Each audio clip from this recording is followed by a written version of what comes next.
Okay, so we are continuing with the gateway problems for Math 104. So this problem is problem number 59, and this is from the problem set 59 to 63. And all these problems are based on the log rules and solving equations using log rules. So the first problem 59, so this says solve for x, and the equation that we have over here is ln 7x minus 3 is equals to ln 23 plus ln 2. So the way you solve a typical problem like this is on the left hand side you should have one single log, and on the right hand side you should have another single log. Now if you look at this problem, on the left hand side we have one single log, but on the right hand side we have two logs. So how will you handle this case? Well, you have to use one of these three laws which are written over here, and you have to use, for this particular problem you have to use the sum law for the log addition.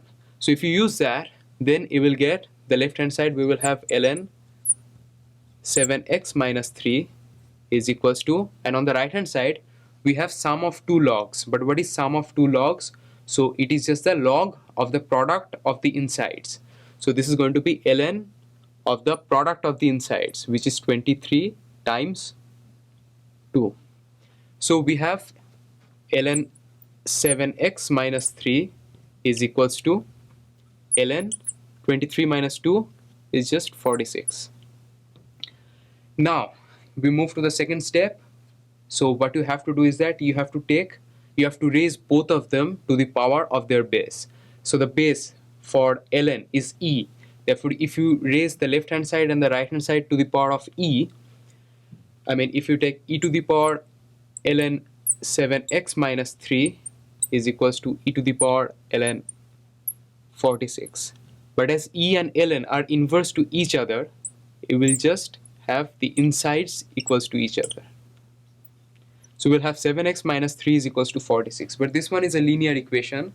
So the way you solve the linear equation like this is just you add 3 both sides. So we will have 7x is equals to 46 plus 3 is equals to 49. And now you divide both sides by 7. So we will have x is equals to 49 divided by 7, which is just 7, and this is going to be your answer. Never ever forget to check your solution. That means you have to plug the value of x that you are getting in the original equation and see whether it is working or not. We have to do this because of the domain issue, because if you remember, what is the domain of natural log? It is just the set of all positive real numbers. So you have to check your solution in the original equation. Okay, so you should not forget to check. So if you check, so you have to plug x equals to 7 back into the original. So if you do that, we will get ln of 7 times 7 minus 3. That is the left hand side. And what is that? So that is equals to ln of 46. And it is indeed ln of 23 plus ln 2. So this solution works.